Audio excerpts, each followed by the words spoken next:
Now, there are many things to talk about with Earl, and I understand he just got back from assignment where there was some success, and we can only say a little bit about that, which we will do in a minute. But I want to find out more about Earl. I was reading about him, and I understand that he was actually turned back in by some folks.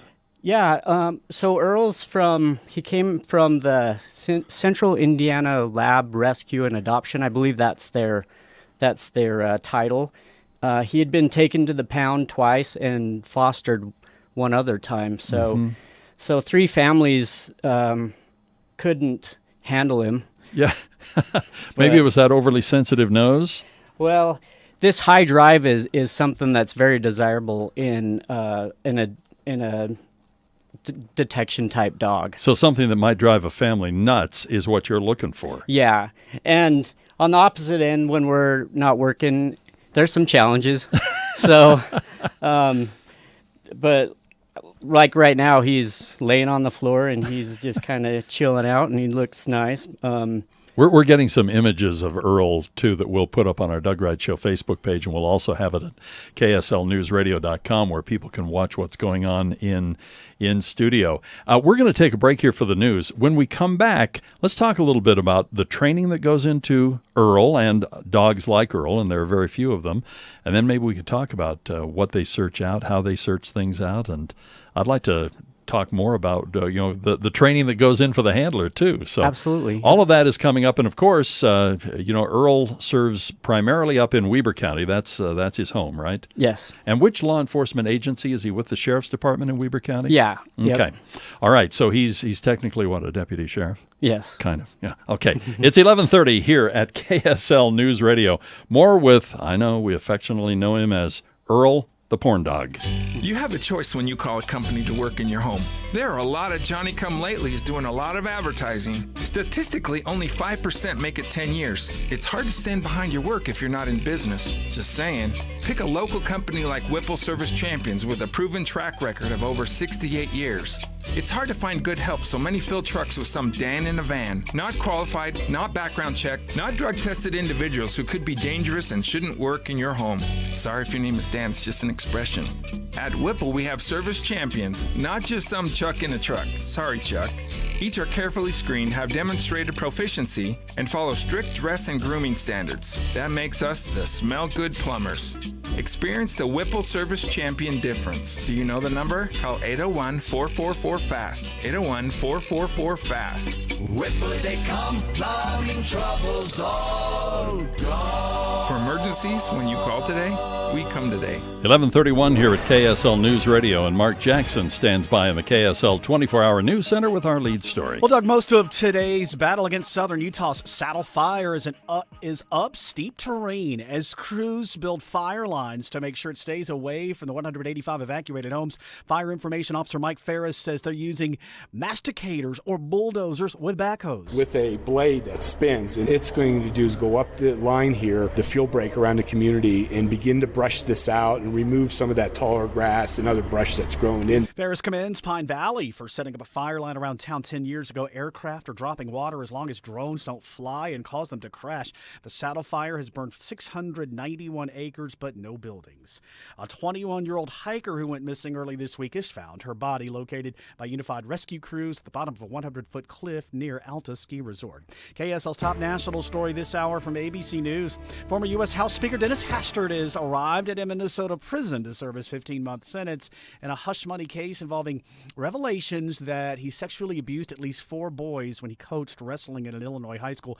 The 74-year-old Illinois Republican arrived around noon Wednesday at the federal prison in Minnesota. Judge Thomas Durkin branded Hastert a serial child molester when he imposed the sentence in April. Other national stories, a new survey from Pew Research Center shows social media and the workplace can be a double-edged sword. A survey from Pew found that 56% of workers say using social media at work can be a good thing. They can use it to ask questions, solve problems, and network with coworkers. But what people put online can sometimes be a problem, as a survey found that nearly 30% of workers 18 to 29 say they saw things on social media that lowered their opinion of a colleague. That's ABC's Mark Remillard reporting. And your money at this moment, the Dow is down 44.5 at 17,785. S&P's off 0.11 at 2088. NASDAQ is off a little over 3.5 at 4840.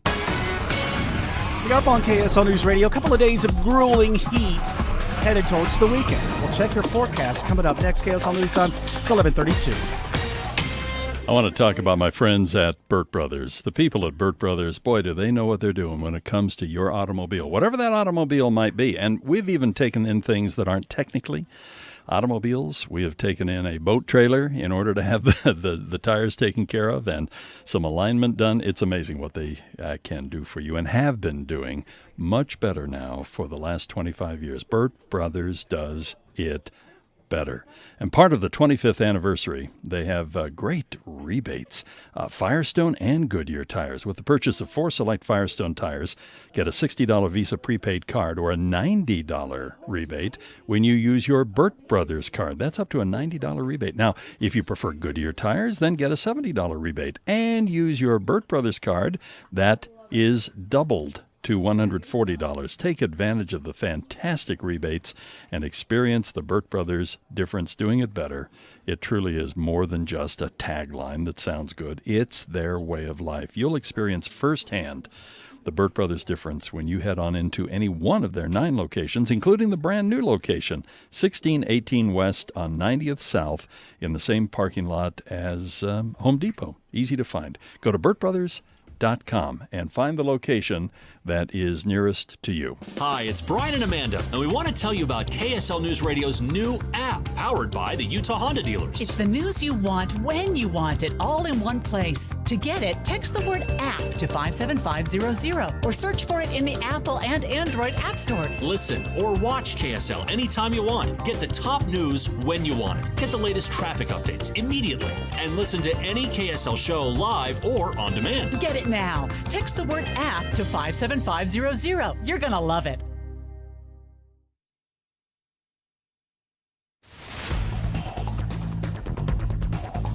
Traffic and weather together begins live in the KSL Traffic Center with Ricky Meese. Overall, we've got a good drive southbound I-15, but northbound I-15, we've got something causing some slowdowns as you're coming into the downtown Salt Lake City area. And I'm not detecting anything on the cameras yet, even though I'm looking for it. But if you're going anywhere from South Salt Lake to 6 South downtown, you may be below speeds for a short time. No accidents reported on any of the Valley freeways at this time, but this is something we'll keep an eye out for. American Red Cross and Suburban Propane want you to choose your day to donate blood or platelets this summer. For appointments, visit redcrossblood.org or call 1-800-RED-CROSS. Ricky Meese in the KSL Traffic Center. Valley weather, KSL meteorologist Grant Wayman says sunshine and hot to 96 today. Clear, mild 68 tonight. Back up to 98 tomorrow. But then a break on Friday, and then come Saturday, you're only going to be up to 83. Right now it is 80 in downtown Salt Lake City at 11:36. You get the top stories every 30 minutes.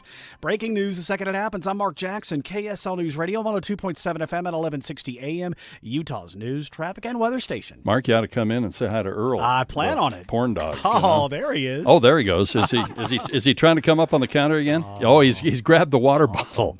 We've been taking care of Earl, by the way, and making sure that he is very happy dog. Oh, there goes the phone cord. We're back on the Doug Wright Show here at KSL News Radio. The Doug Wright Show, where Utah news breaks on KSL News Radio, 102.7 FM and 1160 AM. I can't tell you how much I appreciate Detective Cameron Hartman with the Internet Crimes Against Children Task Force, and he's with the Weber County Sheriff's Department, as is Earl, the affectionately known as the porn dog. It's really fun to have Earl here in studio. We got as you mentioned, he is a rambunctious 17-month-old, black lab? Yes. Yep. Yeah. Beautiful dog, just beautiful dog. You were telling us how he is food rewarded. So, we were all going, hey, let's get him something to eat. And you go, oh, no, maybe not with this dog. How does it work? Yeah, so you're correct. That's part of the challenge of being an electronic detection canine handler. 3 to 4 times a day, I've got to basically hide digital devices and make him find it. And each time he indicates and shows me that he's found it, then he gets a little bit of food. So Interesting. Does he have a particular favorite food? He'll eat just about anything. That's like my dog, the fat boy. He'll eat anything. He really will. Now, how do you train a dog like this, and how do you recognize this gift and skill? And again, we refer to it as the porn dog because he can search out those devices, those storage devices where often child pornography or other dubious things are stored. How do you train him? Well, I was fortunate enough to have him already trained. He went through about 9 months of training in Greenfield, Indiana. The kennel he came out of and the trainer he worked with, he's the fourth one to come out of Greenfield, Indiana. And Connecticut State Police just last month graduated their first 5. Wow. So those dogs work Northeast. There's a dog in Washington State, in Texas, and here in Utah. Interesting. I understand a dog named Bear actually is the one that found a key piece of evidence in the Jared Fogle case. You know, the guy that was the spokesperson for Subway for such a long time. It shocked us when we found out kind of what Jared had been into. And it was a dog very similar to Earl. Yeah, Bear preceded Earl. Todd Jordan is the chief trainer that trained Bear, and he was also the chief trainer for Earl. And at the time, I didn't know that these dogs existed. I went to a conference for Internet Crimes Against Children in Seattle, and Bear's handler Ian did a demo with him, and the light bulb in my head went off, and I thought, why not? So, did you ever dream when you were thinking of getting into law enforcement and that you'd somehow be handling a dog like Earl?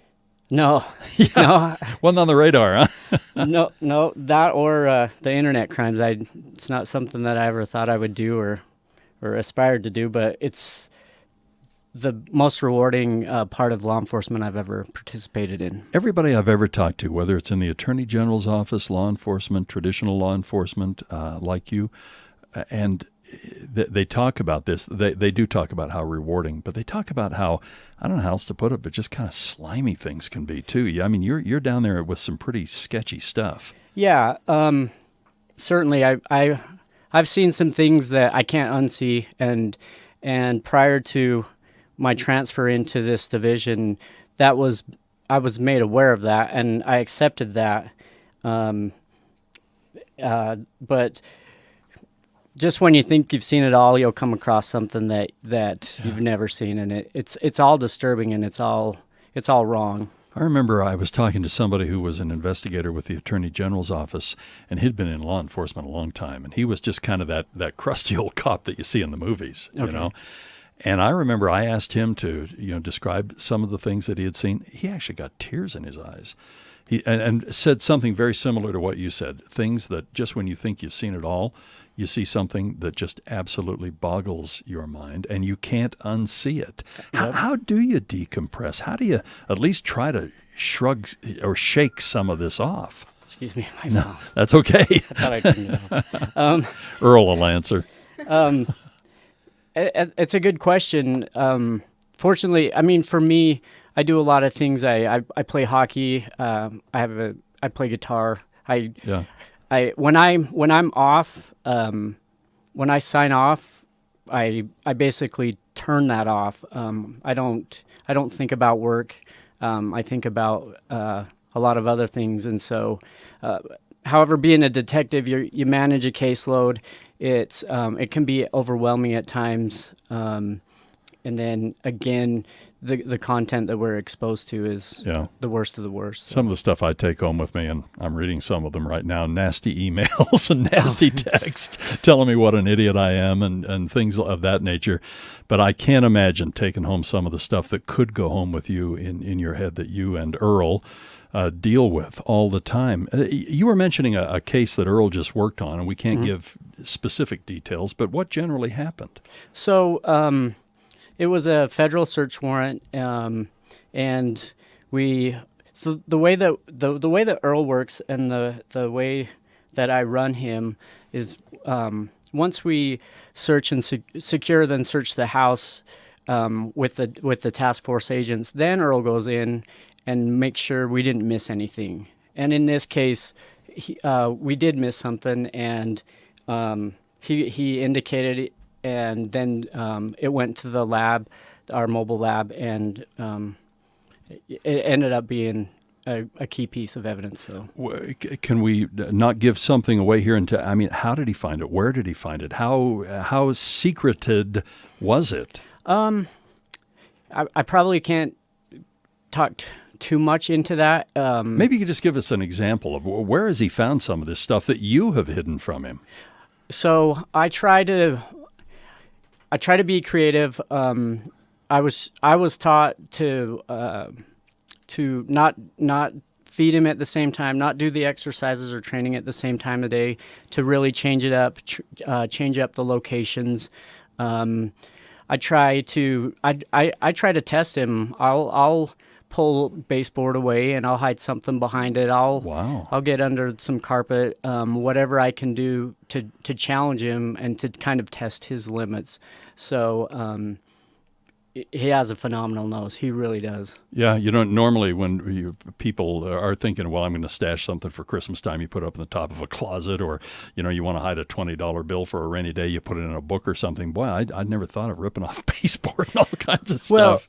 Well, with technology the way that it is, Doug, I mean, we're looking at micro SD cards that are essentially the size of your fingernail. Yeah. So it would be so simple to slide it in the crack of like a dresser or a kind of a bed frame or something that you could so easily overlook. Yeah. And where Earl is looking for the scent, and he's not looking for the object itself. He's not keying on a shape or anything like we as humans do. Sure. We're looking for the physical device. We're not chasing a scent. So, in that regard, he's just a master at.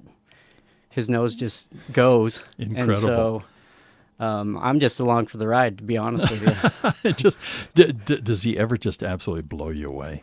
He does. Part of the training in Indiana, I had suggested to Todd, I said, let's duct tape a micro SD card somewhere. I want to see if that scent kind of seeps out or if it's contained. And he was actually able to locate it. It was under a really long desk drawer on a big desk, not something that he normally would put his nose by, and he caught the scent and tracked right to it and indicated. So he's fun. Yeah. Yeah. Now, is Earl used exclusively for the Internet Crimes Against Children Task Force? Would there ever be another occasion where somebody might go, hey, detective, I need your dog? Absolutely. With, again, this day and age with technology the way that it is, evidence of any sort of crime could be concealed on a cell phone, on a thumb drive, or what have you. So certainly, even a homicide, if there's something that another agency might think, hey, we could use him, then we're definitely on loan, and we're happy to travel. So, Detective, I can't thank you enough for not only the information that you brought, but coming down in person, bringing Earl. When we called, we kind of said, is there any chance Earl could come down? And I'm really pleased. It's a delight to meet you. It's a delight to have Earl here, and I hope we've given him enough water. I think so. I think he had his share. He's doing good now, and I want to thank you. I want to take the time and just say it's an awesome opportunity, and it's not just me and the dog. It's everybody that I work shoulder to shoulder with on the task force. Well, it's a brotherhood. Yeah. Just happy to do it. I noticed we got the dog bottled water. I don't think we got any for Detective Cameron Hartman. we need to get you a bottled water. Yeah, the dog's drinking bottled water, and we're totally ignoring our human guest here. Detective, it would be interesting at some point where you could talk specifically about something that Earl helped solve. You could just give me a call. We could just chat about that quickly. That'd be fun. Yeah. We're still really new, so any of the cases he's involved in haven't been adjudicated. Right. So once we're down the road, and I can go into more detail, I'd be happy to have a conversation with you. Detective, this has been great. Thank you so much. Thank you. Thank you, Earl. Good to have you here with us as well. Earl, and again, affectionately, the porn dog, here in studio with us, along with Detective Cameron Hartman, Internet Crimes Against Children Task Force, and they're with the Weber County Sheriff's Department. It's 11:48 on today's Doug Wright Show here at KSL News Radio.